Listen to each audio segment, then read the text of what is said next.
بعد میان بیانیه صادر میکنن که به قول بعضی دوستان بیانیه‌ای که مرغ پخته شده در قابلمه غذا خندش میگیره از اون استدلال این آقایون و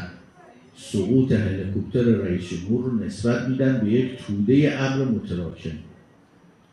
میگیم این عجب ابر متراکم هوشمندی بود، چون از بین 3 هلیکوپتری که به امتداد هم حرکت میکردن، یکی در جلو هلیکوپتر رئیس جمهور در وسط و یک هلیکوپتر دیگر در پشت سر، این ابر متراکم آمد رفت سراغ فقط هلیکوپتر وسطی، دیگه نه با هلیکوپتر جلویی کار داشت نه با هلیکوپتر عقبی، فقط رفت سراغ هلیکوپتر وسطی و جلو دیدشو گرفت و اون خورد به کوه سرنگون شد. این استدلالی که آقایون مطرح